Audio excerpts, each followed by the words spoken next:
ETHealth World's critical webinar, Burning Point Unpacking Delhi's Deadly Heatwave and Public Health Emergency. In 2024, India endured one of its most severe heat waves on record, leaving over 40,000 suspected heat stroke cases and more than 100 confirmed deaths. Despite these shocking numbers, experts believe the reality is much worse due to its inadequate tracking and attribution. Delhi, the pulse of India, has been at the center of public health catastrophe, with 275 deaths associated with heat related illnesses last year.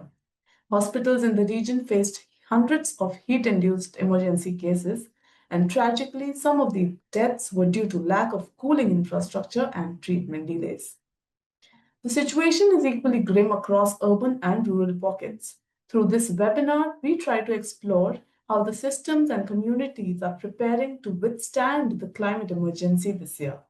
As we confront escalating climate challenges, we are honored to have a panel of distinguished experts whose insights are pivotal in understanding and addressing the multifaceted impacts of extreme heat events, especially on health. I would now like to introduce our experts, starting with Dr. Professor Amlendu Yadav, Professor and Head of Department of Emergency Medicine at AB WIMS and Dr. RMN Hospital, New Delhi, Dr. Chandrakant Leheria, Founder Director of the Foundation of People-Centric Health Systems, New Delhi, Mr. Aminash Mohanty, Head of Climate Change and Sustainability at IPE Global, Dr. M. Mohapatra, Director General of Meteorology at the India Meteorological Department, I, Rashmi Abhyankar, Principal Correspondent at ETHealth World, along with Vikas Bandekar, Editor at ET Pharma, will be co-moderating this session. I have joined. Yes. Hi, sir. Yeah, thank you. Hi, Dr. Mohapatra, as well with us. So, sir, we've just gone through the introduction and starting with our first question. In 2024, around 275 deaths were associated to heat-related illnesses in Delhi. How has the IMD enhanced its early warning systems to better predict and communicate the onset of heat waves, especially in the urban centers like Delhi? The heat wave is one of the severe weather hazard which affects not only the human lives and properties, but also it has wide range adverse impacts on various sectors of the society. It also impacts the agriculture, industry, power, other resources. So considering all these and considering the fact that apart from the rising temperature trend over the different parts of the country, there is also the urban heat island effect leading to higher rise in temperature in central part of any city. Also have to keep in mind that the urbanization in the country is also increasing day by day. Population density in a particular city is increasing. So all these are contributing to increased vulnerability of the society, individual, and various agencies, as I told you, and various sectors being affected more by the heat wave conditions. So therefore, we have made in-depth analysis along with various research and development organizations in the country, NGOs, and also the users. So every year there is a mechanism by which IMD interacts with various state agencies, NGOs, to take stock of their usefulness of the products being provided by IMD and a further improvement. So over the years, based on the suggestions, the comments received from various angles, IMD has upgraded its early warning services with respect to heat wave, especially Delhi or any other urban areas.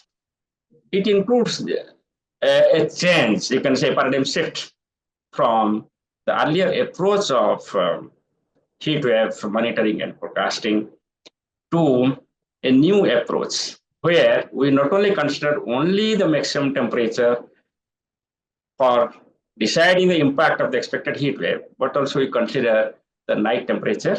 That means the warm nights, because warm nights have been found to be more disastrous. If there is heat wave condition and there is a warm night, then it becomes more disastrous for the human health. It leads to mortality and morbidity. The next one is that because of this rise in temperature, the humidity in the atmosphere is also increasing. With one degree rise in temperature, there is rise of about 7% of relative humidity in the atmosphere. And maximum temperature of India as a whole has risen by about 1 degree Celsius in the past 100 years. So therefore, we have included the monitoring of relative humidity and its prediction up to 7 days, and goes along with the information generated on the temperature, day and night temperatures. Then further, we went for the index, the temperature and the humidity index, and we also classified the indices which will be vulnerable for different people. Then we went for considering the impact of the persistency. If the heat wave condition is persisting for only 2 days, it may not be so disastrous, but it is persisting continuously for 4 to 5 days in a particular city, it becomes more disastrous. In a particular rural area, even becomes disastrous. So that persistence factor has been taken into consideration to evaluate the impact expected due to the heat wave conditions. Not only that, also we've considered that what is the extreme nature of the heat wave, what is expected. So what we do actually, we found out on the real time what is the 98th percentile of temperature which is recorded, whether it is coming under the bracket of 98th percentile or 95th percentile or 90th percentile. According to the forecast temperature for next 7 days, also we found out whether it is exceeding, say for example, 98th percentile, then it becomes very serious, because that means it will be only highest 2% of the previous record which is going to be realized in a particular day. So that people should know. Therefore, it becomes a better information for the people and the agencies to assess themselves that it can be so serious. So these percentiles are calculated both for day temperature and night temperature also. These are the various technological products what we developed. After that, we decided that there was a lot of suggestion that even if you have developed so many products, but you are not giving a composite index. So we are coming up with a composite index where all these 8 parameters that I discussed will be converted into one index, not only simply temperature and humidity, but all parameters, day temperature, night temperature, humidity, their various combinations, their extreme values, their departures from normals, etc. will be taken into consideration. And index we have tried experimentally, and it will be provided to the people at district level and also meteorological subdivision level. At city level also, the assessment can be carried out. As you told, another important step what we have taken at city level, like say Delhi, we are not providing forecast for only Delhi as a whole. Considering the variation in temperature across Delhi, we are providing the forecast for different parts of the city, different districts of the city, Delhi. There are 7 districts. And also, we have got a geospatial map generated. In a geospatial map, you can find out the information on the heat wave and other parameters what I discussed. In addition to that, during these heat wave conditions, there could be deterioration of air quality, which also impacts the health. So we superimpose the information on the PM10 or PM2.5 over Delhi, along with all these heat wave informations. So that enables a composite assessment by the people or the stakeholders to take action. And in addition to that, if you want to know what the damage expected and the action suggested, that is also prepared in a matrix form, and that goes. So all these things have been the new interventions based on the various input suggestions received. But what we do further, that we are not limited only to the human beings. The impact expected are also being tried now for the agriculture, for the livestock, for the industries, and for the railways, for national highways. And for example, I will tell you, we provide for each railway station and each railway line, which will be under the grip of the heat wave condition. That is identified in different color codes and goes to Indian Railways. Similarly, the national highways, which national highway will be under this one. So this information also goes, and it is very much useful for the people. As I tell you, as last year, some people driving the trucks expired due to the heat wave conditions in the eastern part of the country.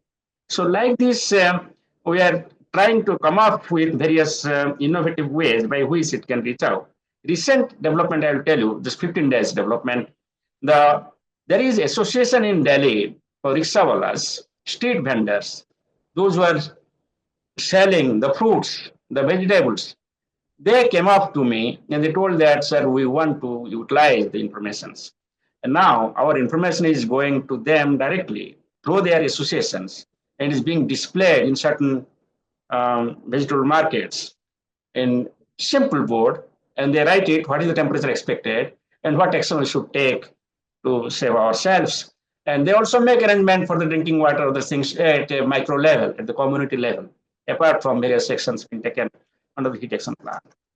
Another thing what we have done actually to support the heat action plan of districts and the cities, we provide all data, past data, real-time data, so that whether the specific threshold which is being considered is really applicable to them or not, that is to be validated even within different parts of the city.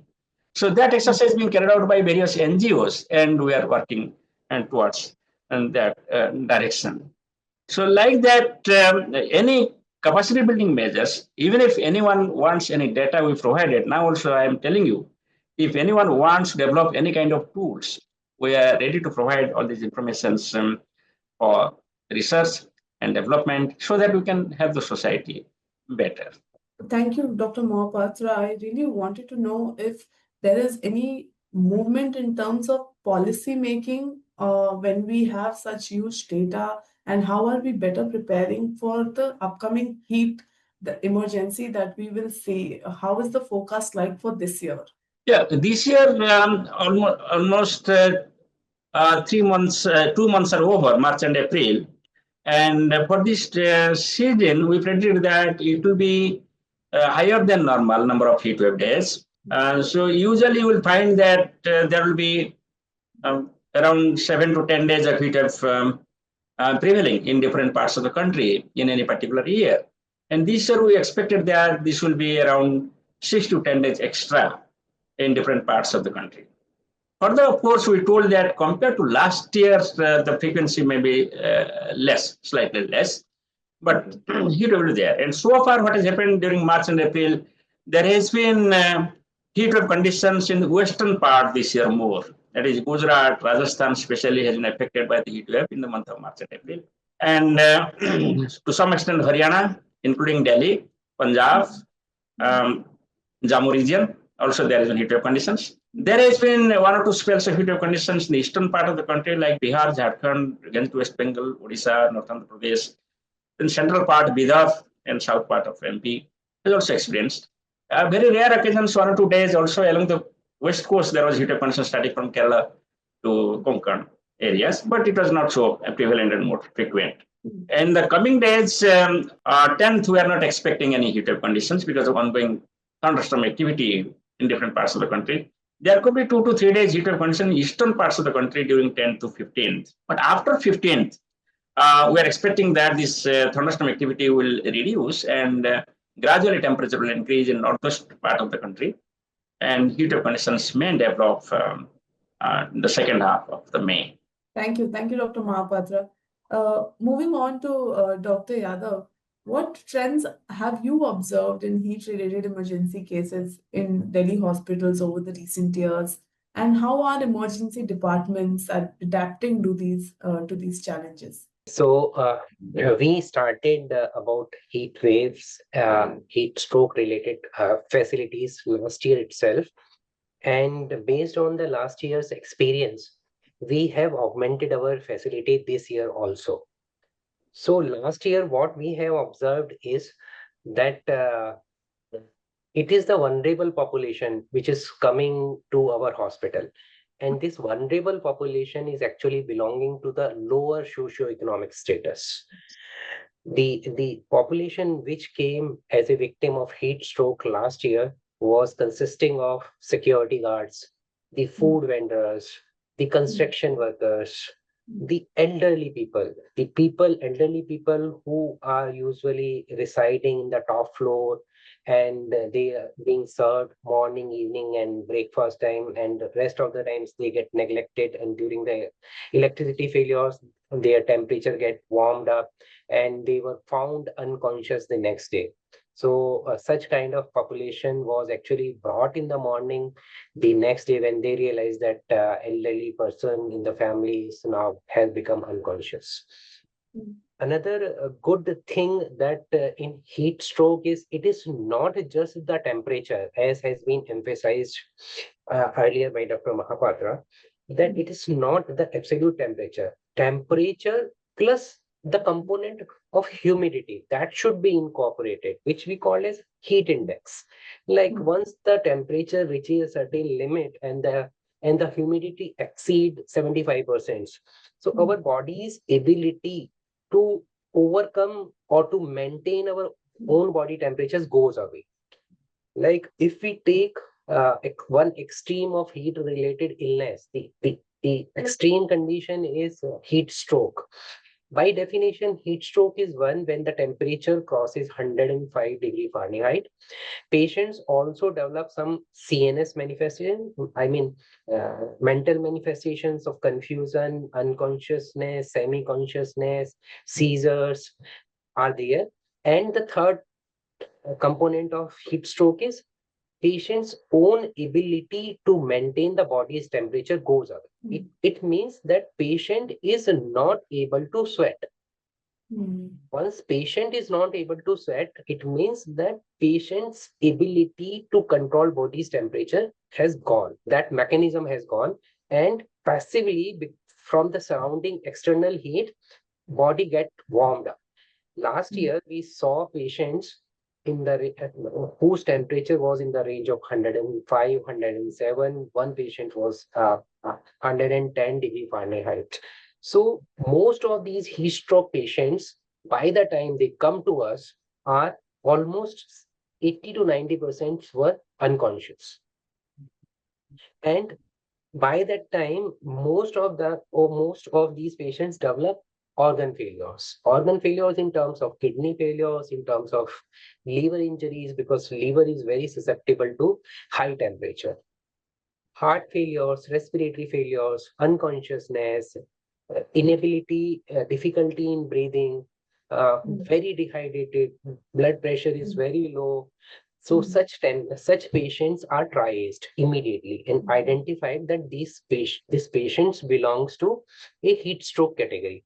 These patients were immediately sent to our heat stroke unit, where it is a specialized area where cooling facilities are available. So best way to treat such patients is managing these patients in specialized unit of heat stroke, where we have to cool down as early as possible, because that is the only way to prevent organ failures. In our national program of heat stroke, heat related illness, for all emergencies, we say rush to the hospital. But in heat stroke, we say first focus on cooling down, at least initiate the process, whether it is in the field, whether you are at home. And this process can be expedited in the field or at home by loosening the clothes, by putting ice cubes, by cold water sponging, by putting some ice packs in the axilla, in the neck area, in the groin area. These are the areas which are highly vascular, and because of the vascularity, you are able to bring down the temperature and prevent the organ failures. But this is not the best way. For heat stroke patients, management has to be in hospital, because the fastest the cooling, the better will be the outcome. So for that, we have designed 2 bathtubs in our units, which has a capacity of 200 to 250 liters of water. And we make sure that the temperature in that bathtub goes down to 1 degree to 5 degrees centigrade.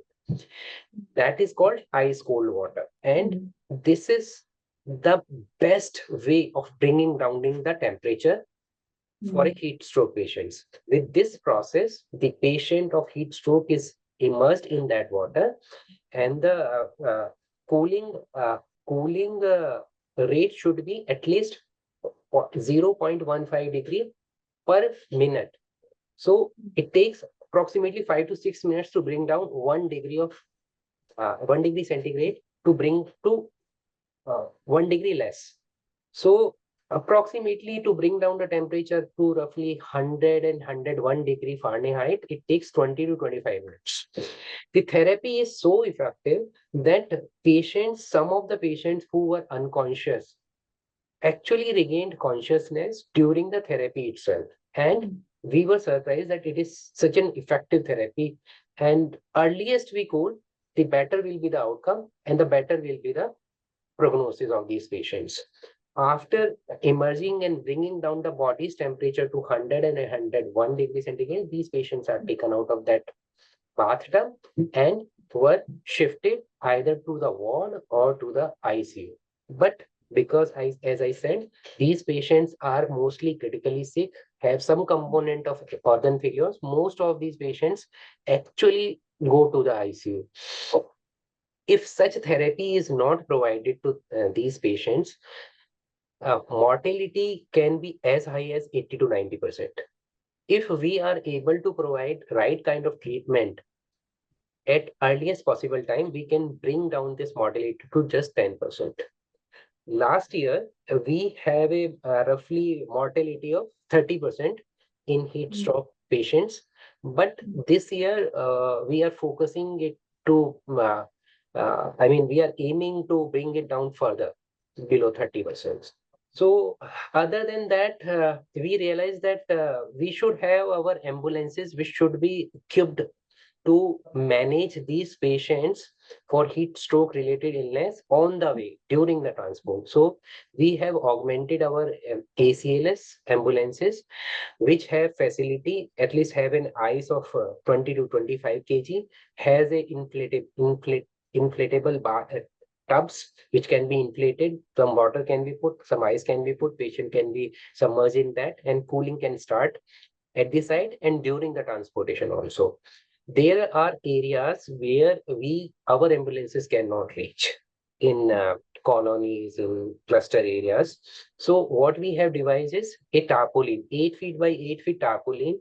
It's basically, if we call it that thing in Hindi as tripal, we take that tripal to the narrow areas where ambulance cannot go. We put some 20 to 25 kg ice. We put the patient of heat stroke in that, and we rock and roll that patients and bring that patients to the ambulance, and ambulance brings that patient to the hospital. So these are the ways we have equipped our services, and we are trying to do outreach services also at RMR Hospital. Thank you, Dr. Amlendu. Those were some really important pointers that you shared with us. I would like to now shift to the patients who are actually having NCDs, and how does it really impact them, Dr. Chandrakanta? If you could highlight that, and then I'll come to the other question. So thank you very much. When it comes to heat wave or heat stroke, there is not much of a difference in who will get affected. And Dr. Amlendu already highlighted that available data, 2 points. One, the available data on the cases of heat stroke related death and the overall absolute number of hospitalization is underreported. But there are a number of studies which have indicated that actual number of cases and deaths due to heat waves and heat stroke are much higher than actually reported. Now, we also know, like, when limited data is available and there are analysis which have been done, and Dr. Amlendu shared the experience from one hospital, that these are the poor, underserved, elderly population, also women, because culturally they are expected to work in the kitchen, wear the certain kind of clothing, all of which results in it that they are the most vulnerable. So that's a call for action on all these areas, that we should pay more attention on tackling heat waves and targeted upon those vulnerable population. Yes, when it comes to the outcome, like the outcome is likely to be worse in those individuals who are obese, diabetic, hypertensive, any pre-existing condition. But that is not true for just heat waves, but that is true for any severe outcome in any health condition. So heat waves, mainly what we need to know with based upon available data, affect the poor and vulnerable. So it is an equity issue. I also want to flag another aspect. there is a global evidence and some recent studies from India and other parts of the world, which indicate that usually we give a generic advice to the people that stay indoor in the houses during the peak of the heat waves. However, the data indicate that staying indoor advice is not always beneficial, especially in the urban area with the high-rise buildings, and in between those buildings there are some clusters. So between the high-rise buildings, the population which is living, the indoor could be fairly warmer than outdoor. So we need to, there is a new understanding and new guidance that the standard uniform staying indoor advisory may not be helpful, because for many population groups and the subpopulation, the staying in indoor temperature might be higher. So the communities and government need to give advisory based upon locality specific consideration. For some people, staying outdoor in the outdoor but in the shaded area would be much better approach.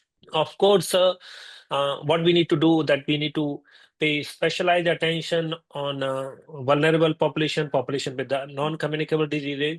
But based upon available data, we would say that it is not drastically different for and population with non-communicable disease. So more of a vulnerable population which is working outdoor, farmers, construction site laborers, food vendors, etc., who are more likely to be affected. And of course, they can have a comorbidity as well. Okay. Are there any current gaps that you see in the community level climate health resilience, especially regarding the early warning and health literacy or shelter access that you just mentioned about? Well, so there are a number of things. For example, we heard Dr. Mahapatra talking about the latest systems being developed. But what we know that, for example, in India this year, the first series of heat waves were reported on 15th March. Last year, the such first heat waves were on the 5th April. So what we know that in the last few years, one, the absolute number of days with heat wave has increased. Two, the severity has increased.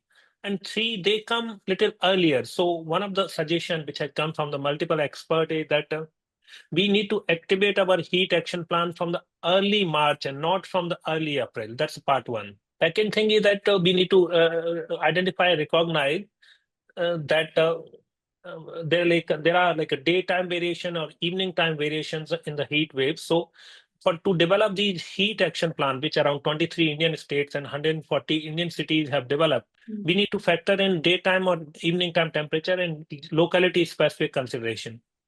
Third, we know that one of the key component of heat action plans have a 5 component. One is increasing or improving early warning system.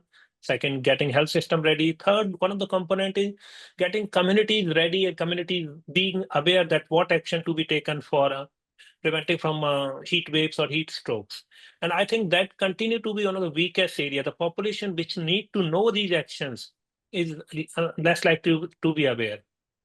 One of the weakest component of heat action plans is that the coordination between different agencies.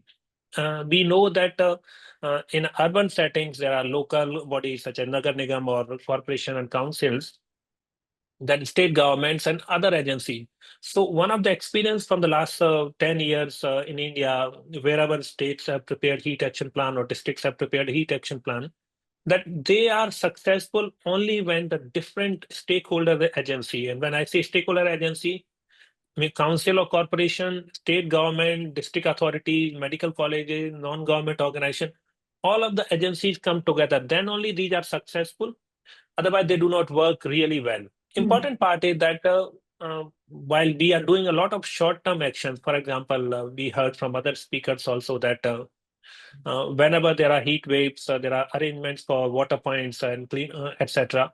However, there is a time that in India, we should also start considering long-term measures. For example, if there are heat waves, which essentially would affect the marginalized workers, so there should be some consideration to give compensation for wages loss for the heat waves. There are also suggestions coming up that there should be some insurance mechanism for a marginalized worker, that you pay a premium by subscriber insurance scheme. And then if due to heat waves, there are work loss, then you will be compensated through the insurance scheme. So some of those considerations should be factored in the future heat wave action plans. Noted. Thank you. Thank you, Dr. Leria.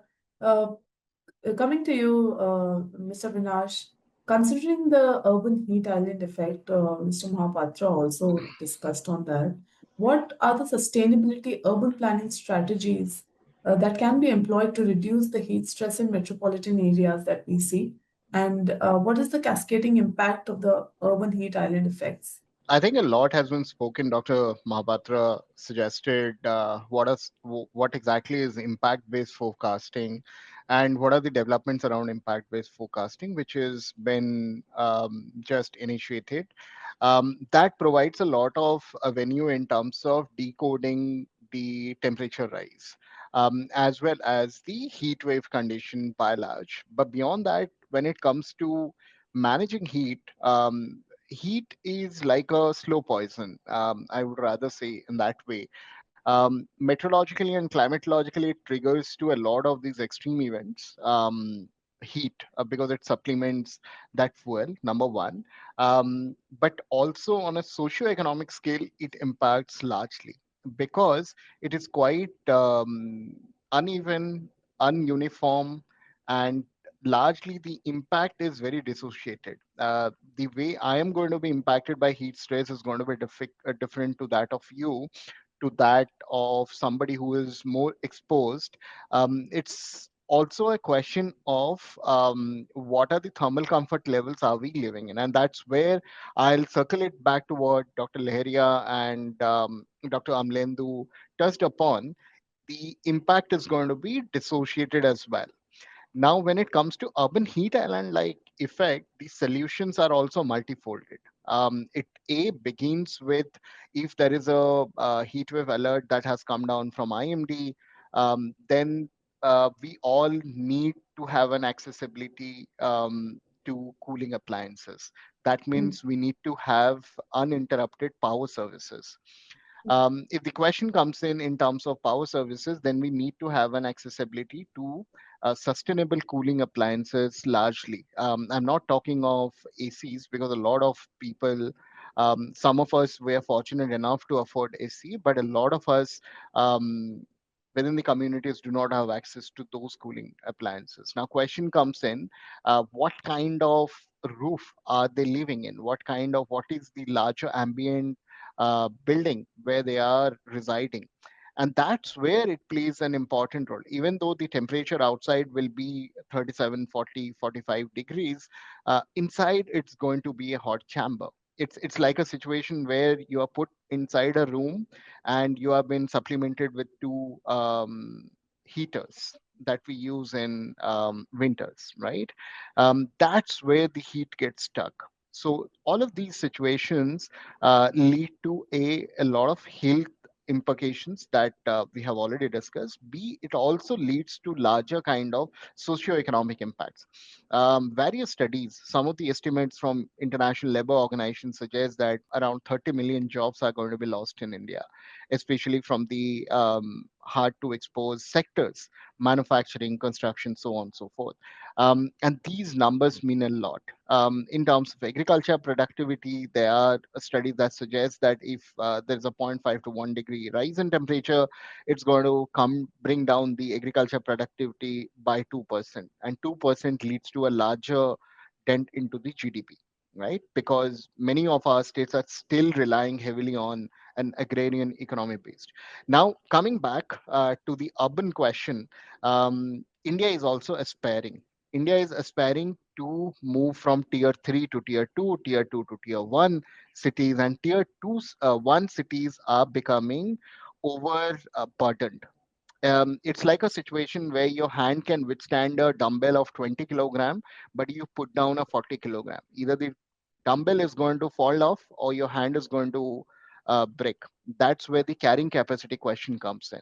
And once you have a overburden or your carrying capacity thresholds are kind of breached under these heat stress condition, it leads to larger implications. And some of the so the solutions have to be bucketed in short term, mid term, and long term. But before that, A study that we did last year, we released it um, around September, October, and we could find that 85% of Indian districts are exposed to heat stress, not just within the peak summers, but beyond summers also, especially around the monsoons when the thermal discomfort level leads to larger extent.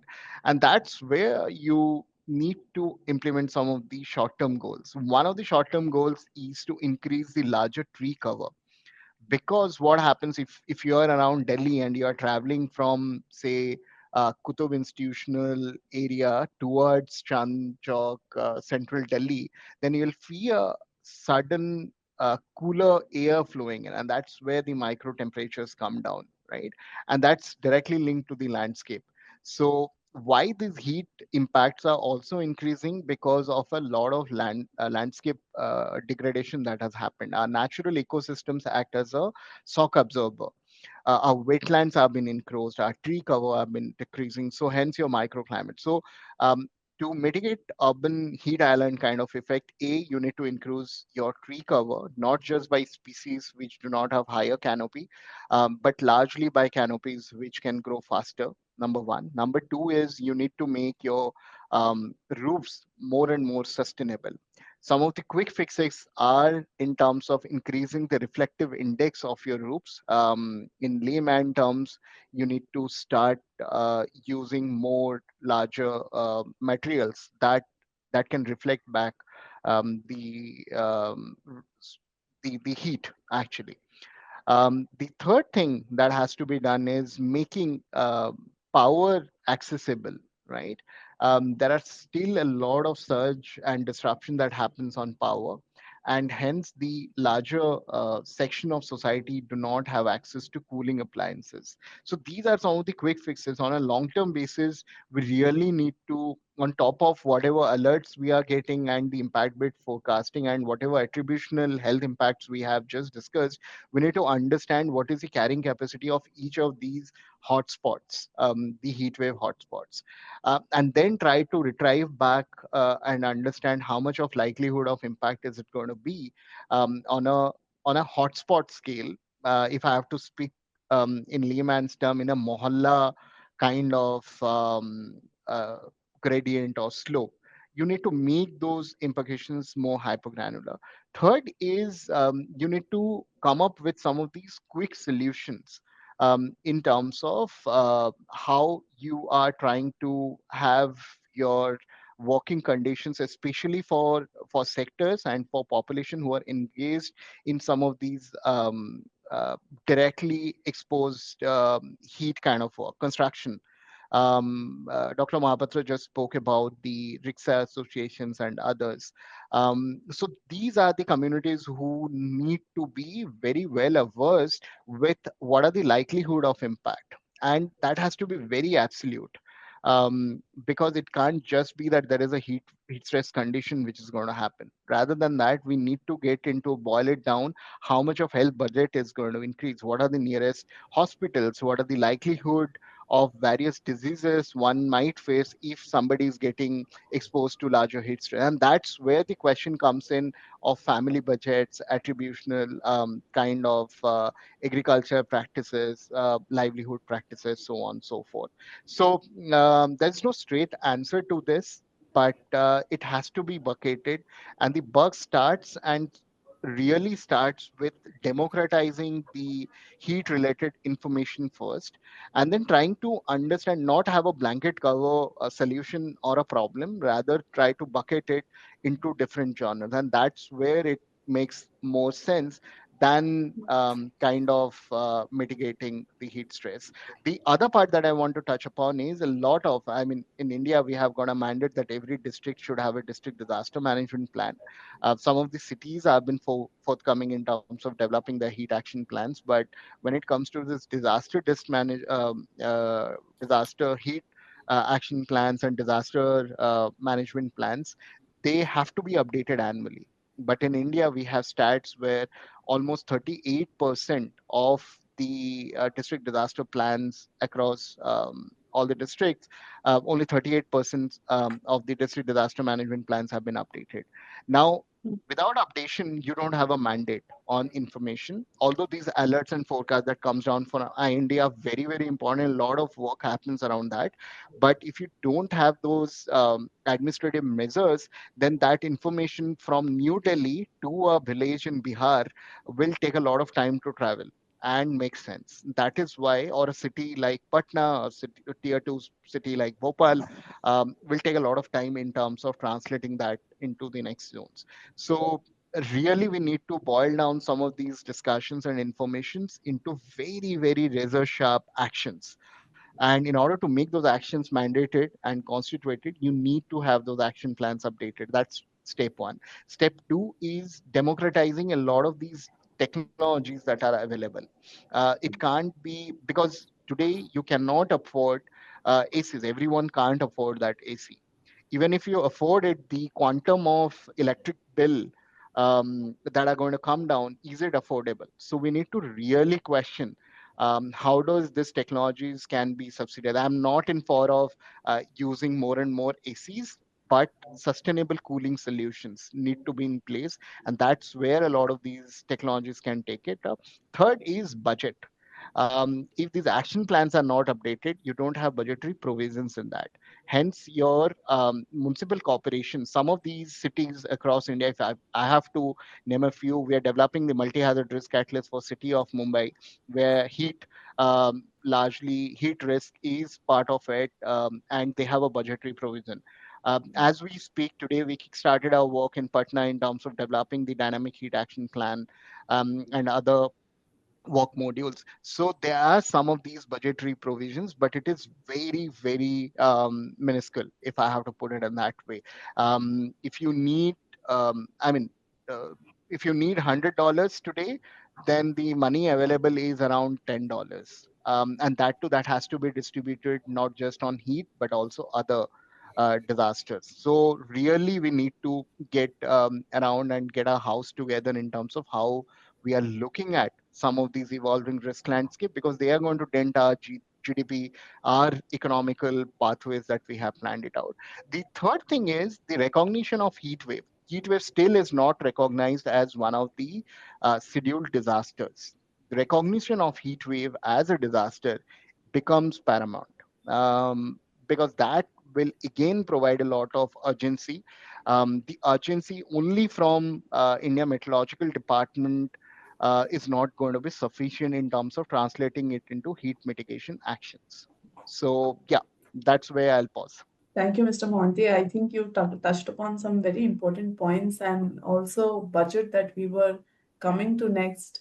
So I hand over to Mr. Dandekar. He'll be taking it forward from here. Thank you so much, Rashmi, and the experts have really spoken so well. Very deeply engaging discussion on a topic which has not been really attempted as much as it should have been. So I would like to understand, because the kind of deterioration that we are seeing is really, very, very serious. The frequency is going up. Dr. Mohapatra mentioned the severity is also going up, from what we see from Dr. Yadav's experiences. So if I can engage here, Dr. Chandrakant Laharia, about any global, strategies which are measurable. Like on emissions, we have these norms, and a lot of things have been going on the policy side. But as Mr. Mohanty also mentioned, things are not getting updated. What's the plan there? Is because if I'm extrapolating, if large cities are getting impacted in Mumbai, also we saw last month it was like suddenly it turned very hot, and the kind of health impact that it has. Mr. Mohanty spoke about the economic impact. I think it's a global movement that probably is necessary because it might have a lot of negative implications. Dr. Laharia. Yeah, so thank you very much. I think this is very valid and important discussion. that while by mid of 19th century, around 1850, the global evidence or scientific evidence started coming that rising global temperature or rising temperature is of human or man-made. So 1850s onward, evidence came then as you go to the city, the temperature is high. However, that's the interesting part that it took a nearly 150 years before any global action on heat waves or rising temperature were taken in terms of health impact of rising temperature. So in 2003, much of the Europe faced severe heat waves and around 70,000 estimated deaths were reported in the European region. And that was the time when Europe, not a tropical country, the cold countries started thinking of developing heat action plan. So you would be amused and surprised to know that the first heat action plan, heat and health action plan, had come from Europe, not from the tropical countries. In 2008, WHO European Office prepared a heat and health action plan, and many of the European countries developed those kind of plans to mitigate the impact of heat and then prepare health systems or health services for heat waves or heat strokes. Now, in India and in entire Asia, Ahmedabad was the first municipal corporation to prepare a heat action plan in 2013, following the 2010 rising temperature and heat wave related deaths in Ahmedabad.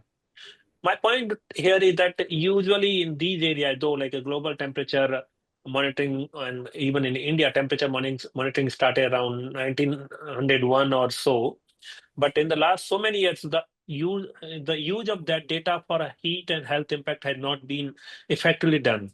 Now, there for a good part is that in the last decade, there has been a lot of documentation, a lot of studies which indicate and which are providing guidance on this thing, which have been broadly discussed by different speakers. For example, in UK, they are focusing upon day and nighttime temperature to prepare heat action plan. We also know that it's not the absolute temperature, but wet bulb temperature, which essentially factor in the humidity in the environment to feels like temperature. And there are certain those considerations which should be utilized for heat action plan, because it depends upon what is the temperature and what is the humidity which determines its impact.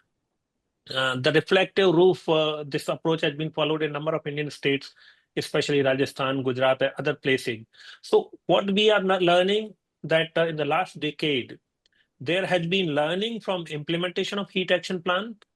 Second part is that there are some innovations which have been done.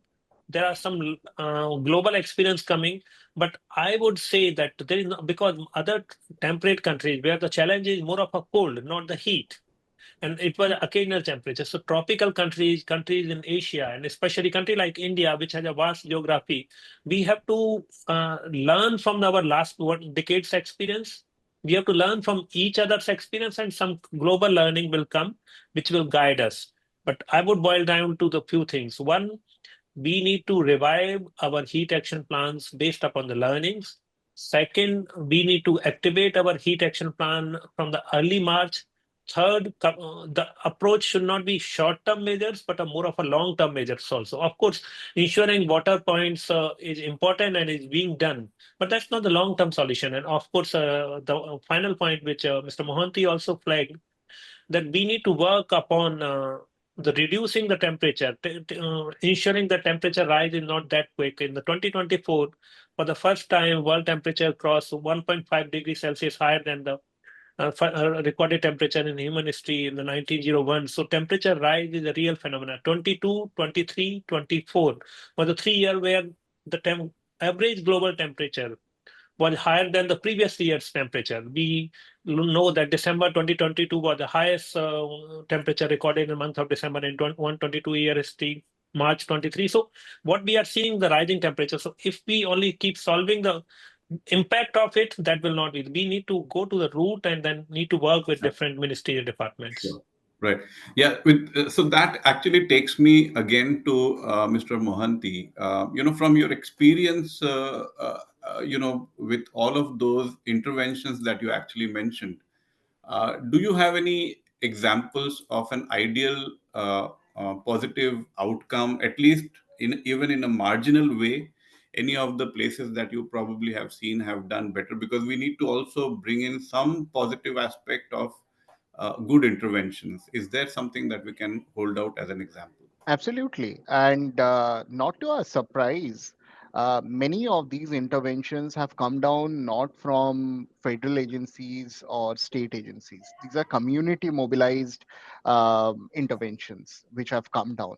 I'll cite some of the classic examples in terms of some of the community initiatives. Back in Odisha, there is across the coastal district of Puri, you will find interventions within some of the villages where self-help group women have come together in terms of rejuvenating the forest. Because of two reasons. They wanted the forest to act not just in terms of providing the risk to be averted by the tropical cyclones that hit the coast, but also to lower the ambient temperature, because they don't have accessibility, they don't have an accessibility to the cooling appliances across the region. And hence, what they have done is they have also started using some of the traditional knowledge into building their roofs in terms of where the ambient temperature can come down substantially. And largely, what happens. This is one of those interventions where your cool roof, you don't actually need to spend a lot of money in terms of membrane technology and others. Rather, you can actually start using the bark of trees and especially coconut trees and others to start cooling down the ambient temperature in those kacha houses. Number one. Number two is there is another, since we are talking about technology transfer to be done, one of the classic examples from Ghana, where we are again working and trying to establish the urban risk observatory there.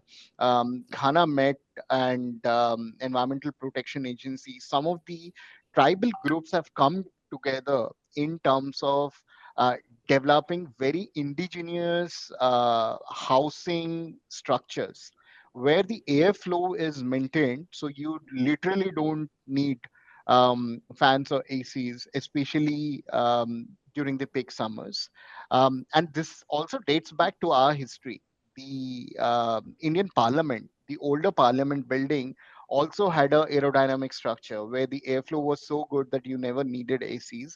The old Nalanda University also had similar kind of structure where you never wanted or had fans or anything, but it was thermally very, very comfortable.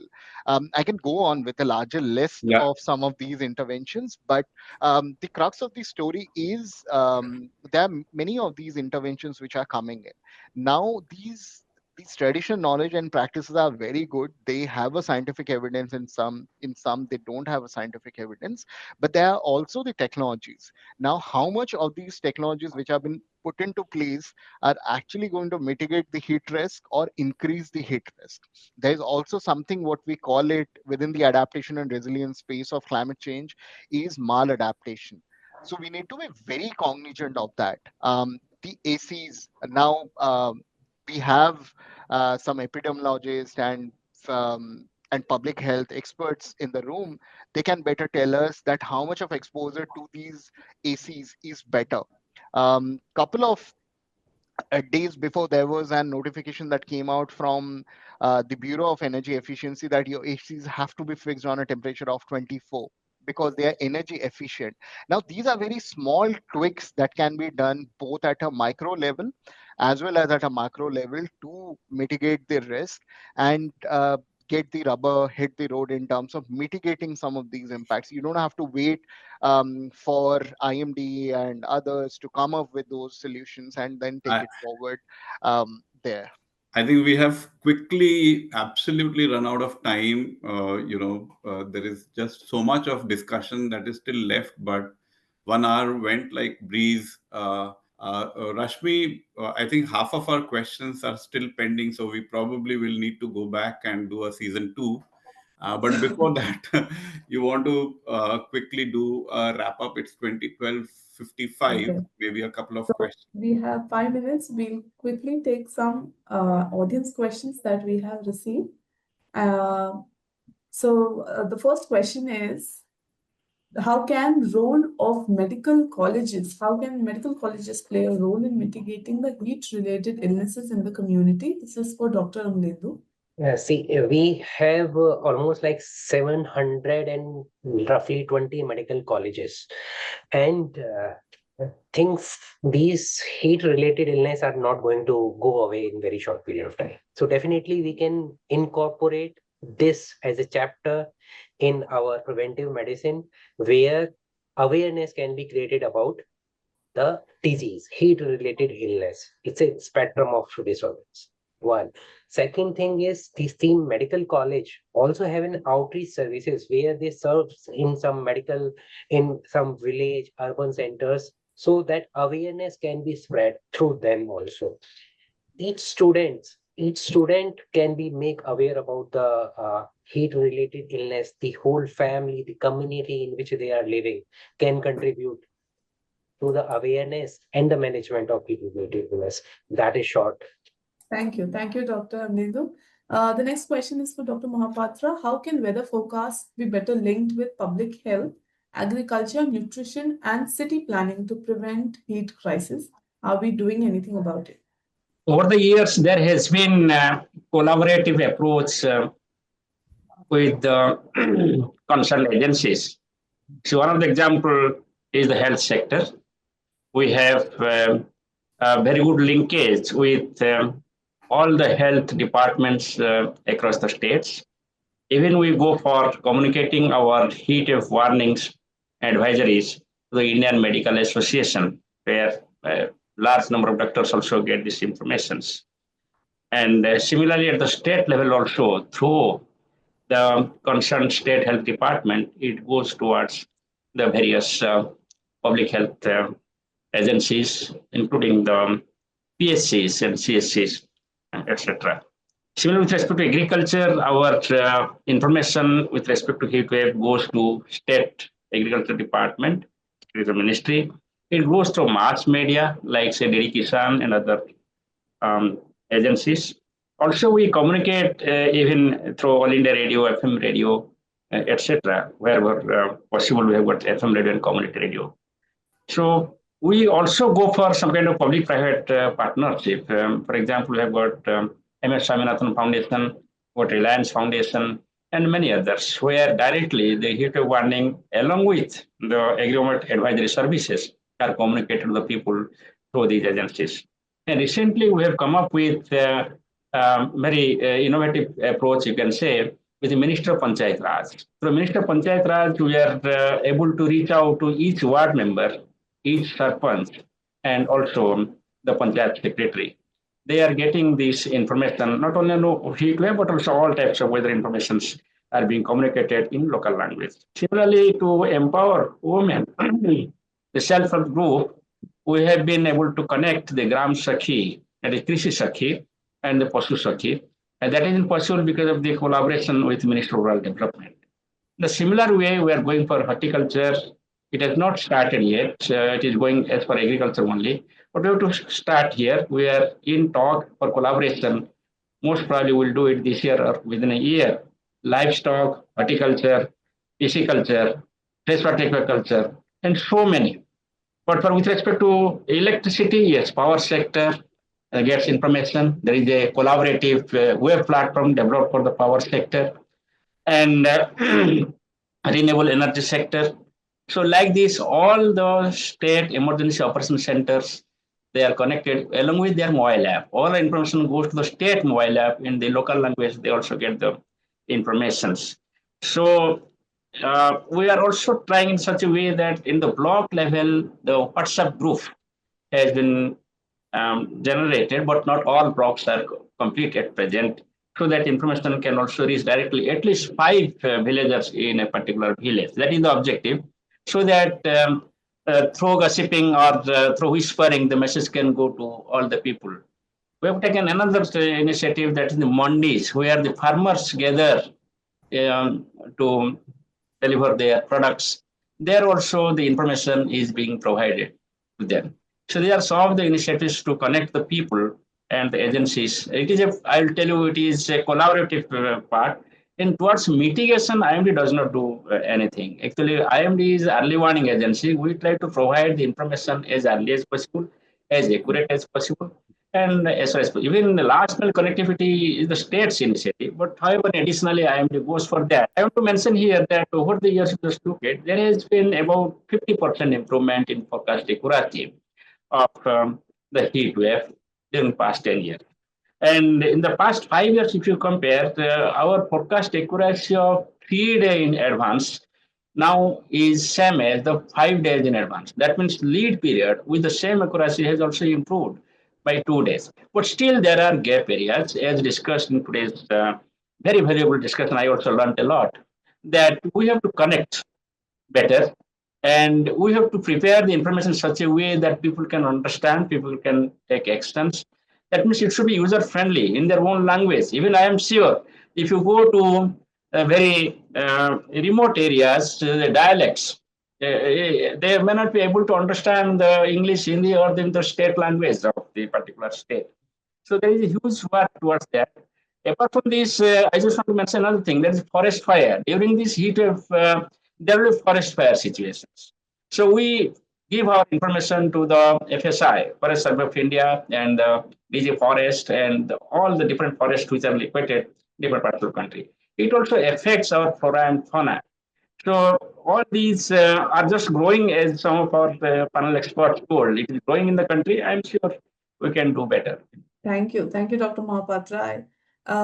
We have a couple of more questions, but we are absolutely out of time. With that, I would like to thank all the distinguished panelists for shedding light on one of the gravest public health emergencies of our time.